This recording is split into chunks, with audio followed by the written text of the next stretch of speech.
Beaucoup de gens m'ont contacté à cause d'une campagne de subversion qui est menée depuis Abidjan contre nous.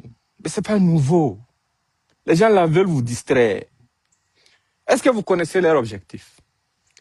L'objectif, c'est de faire oublier l'essentiel.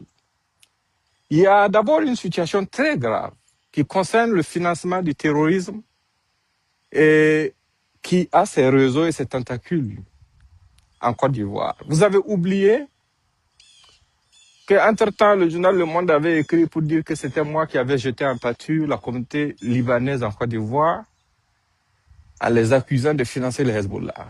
Mais après, qu'est-ce qui a suivi? Le FBI a déployé des agents américains qui sont allés investiguer en Côte d'Ivoire. Ça, c'est pas quelque chose qui va rester sans suite. Hein. Non. Ça peut même pas rester sans suite. Ils savent ce que c'est.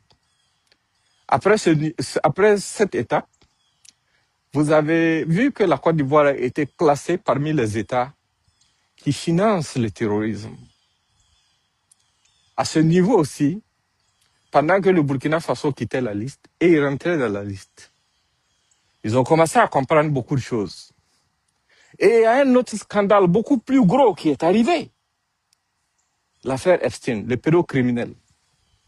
Bizarrement, il savait dans les emails que la nièce d'Alassane Ouattara a servi d'intermédiaire à Epstein et que par son entremise, Epstein aurait même rencontré Ouattara. Un pédocriminel que tout le monde rejette mondialement. dont tout le monde se démarque, même les Trump et autres là se démarquent tous de lui. Cette demoiselle, ou bien c'est cette dame, la nièce de Ouattara, a son nom des centaines de fois dans ce dossier. Et c'est un dossier mondial qui va forcément avoir des conséquences. Ça les dérange beaucoup. On oublie ça. Il y a quelque chose que beaucoup n'ont pas noté, beaucoup n'ont pas remarqué. Mais récemment, il y a un ancien chef terroriste du JNIM qui a quitté le JNIM pour aller rejoindre l'État islamique.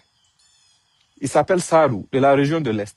Il a fait circuler un audio dans lequel il reconnaît qu'ils avaient des accords avec le régime ivoirien et que eux-mêmes, ils ont reçu les Ivoiriens, les services de renseignement ivoiriens dans la boucle du Mouhoun. L'audio est là, c'est en fulfulde, je l'ai. Et ils ont reçu les services de renseignement ivoiriens dans la boucle du Mouhoun pour sceller l'accord. Ça, c'est extrêmement grave parce que, d'une part, ça confirme que le régime terroriste de Draman travaille avec des terroristes, a même des accords avec des terroristes. Des accords contre quoi? On va y arriver. Partager, c'est le partager. Et quand ça s'est sorti, c'est un problème aussi, pas seulement à cause du financement qu'ils sont en train d'apporter aux groupes terroristes. C'est un problème parce qu'ils ne peuvent plus se cacher derrière quoi que ce soit. Parce que l'intéressé même a dit à des services dans la sous-région qu'il a des preuves matérielles de leur rencontre. C'est un problème aussi parce qu'ils ont dit qu'ils ont rencontré les services de renseignement ivoiriens dans la boucle du monde sur le sol burkinabé. Ça veut dire que les incursions ivoiriennes sur notre sol, là, c'est pas nouveau. Ça explique aussi pourquoi le fils, ou bien c'est le petit frère de Alassane Draman Ouattara, Téné Brahima Ouattara, s'est attaqué ouvertement aux VDP qui combattent, en montrant que pour lui, les VDP sont plus un problème que les terroristes. Maintenant, leur accord là, c'est contre quoi? C'était la question qu'on devait se poser il y a quelques jours. Jusqu'à ce qu'à la RTB, on nous montre un cas concret dans lequel des imbéciles franchissent la frontière de notre pays pour venir attaquer nos forces de défense et de sécurité. Et quand on les pourchasse, ils traversent la frontière tranquillement, ils partent de l'autre côté. Il n'y a rien de l'autre côté. Ils sont tous en sécurité. Et ce sont eux qui viennent dire que nous sommes en insécurité, alors que c'est de l'autre côté-là qu'ils ont zit et couvert.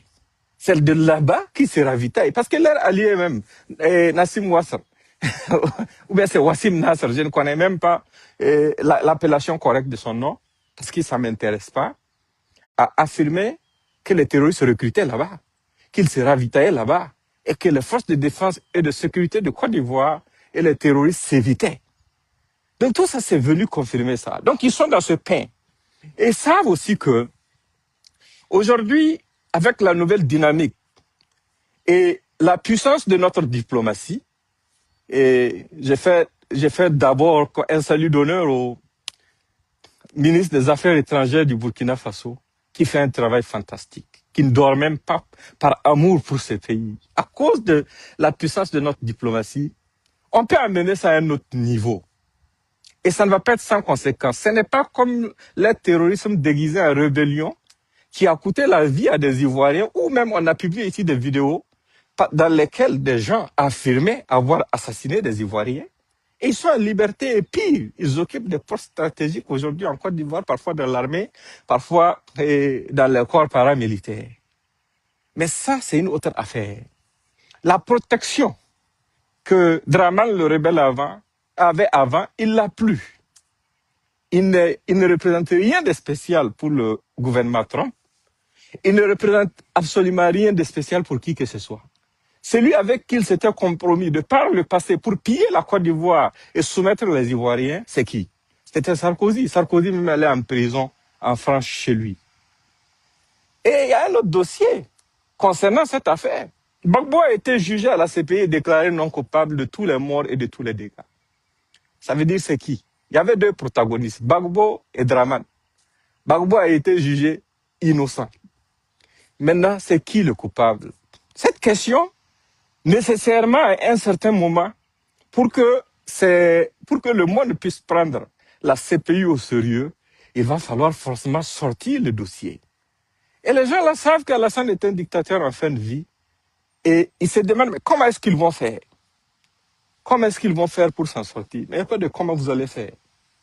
Vous allez assumer. Donc, tout ce qu'ils sont en train de dire là, c'est pour vous divertir et vous amener sur d'autres terrains.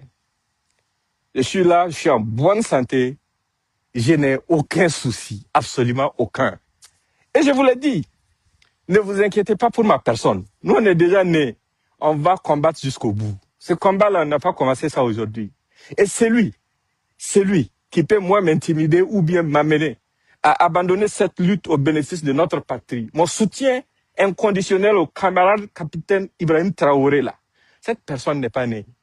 En tout cas, si tu es né d'une mère et d'un père, tu ne peux pas être un obstacle ou bien m'amener à être découragé. Non, on est en train de lutter. Ils ne savent pas ce qu'on fait actuellement. Ça les chagrine.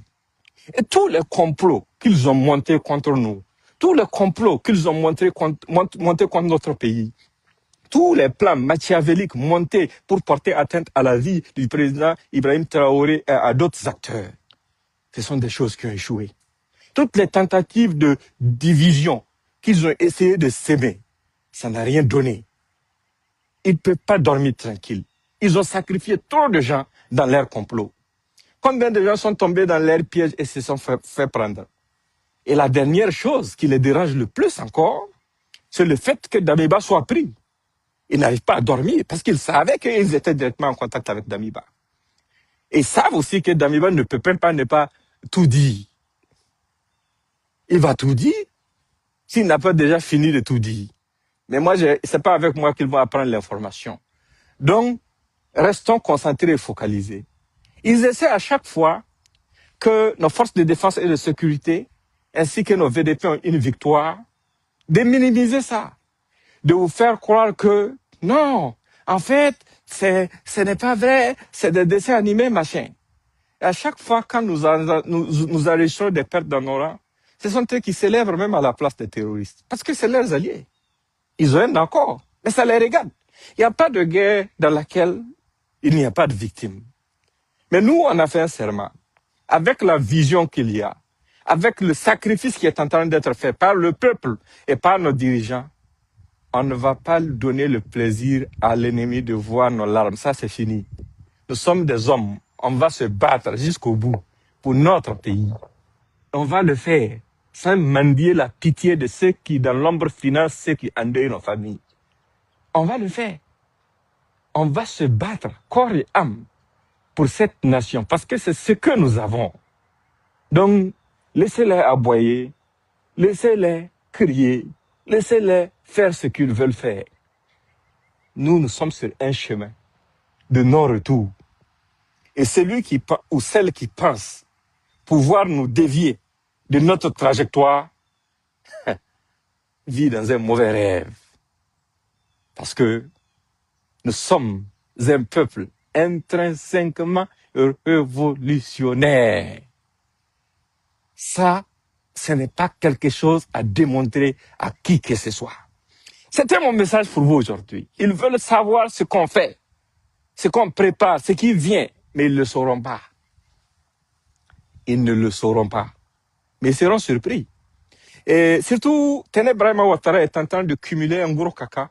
Le jour de l'évacuation, il lui faudra directement une fosse septique parce qu'il n'y a pas de toilette sur cette terre qui pourra prendre ça. C'est tout ce que je vais dire. Ils vont comprendre que dans ce monde-là, ce n'est pas tout le monde qu'on s'en prend sans conséquence. Non, non, non, non, non. Et puis tout ce qu'ils sont en train de faire encore, ils sont en train d'aggraver leur cas. Je ne vais même pas leur donner des pistes. Mais tout ce qui est ouvert là, ils verront la suite. Ils verront la suite. Et ça va se passer devant eux. Ça va se passer devant le monde entier. C'est là qu'ils vont comprendre qu'ils ne sont pas propriétaires du monde. C'est des petits délinquants, des petits rebelles, des petits terroristes qui ont pris en otage un peuple digne comme le peuple ivoirien, qui viennent se foutre des gens, qui viennent se comporter en quoi? Des gens qui sont impliqués dans tous les faux coups. C'est eux qui viennent se présenter comme s'ils étaient des dirigeants. Des petits voyous. Nous, on ne parle pas beaucoup. On sait ce qu'on fait. On sait vers où on va. On sait que ça va aller. En tout cas, pour nous, ça va aller. Pour notre peuple, ça va aller. Mais ça va pas, ça ne peut même pas aller pour les petits rebelles qui ont pris le peuple ivoirien en otage. Ça ne peut pas. Ça ne peut même pas. Non, on ne parle plus beaucoup. Non. Yeah. Vous avez fini de jouer, non? Tous vos complots, on les a déjoués. On a pris vos moutons de sacrifice un à un qui ont tenté d'assassiner nos forces de défense et de sécurité, notre président. Et vous pensez que c'est fini, quoi. Ça va rester comme ça. D'accord. C'est là vous allez savoir que c'est pas une seule mère qui sait mettre au monde un enfant bête. On sait tous être bêtes. Les tuyaux, les réseaux parallèles, les quoi, c'est quoi vous comptez là. Il y en a qui ont plus de réseaux que vous. Les lobbies, c'est autre. Vous ne connaissez, vous connaissez, mais vous ne connaissez pas les autres. Vous savez sur quoi vous comptez, vous ne savez pas sur quoi nous comptons.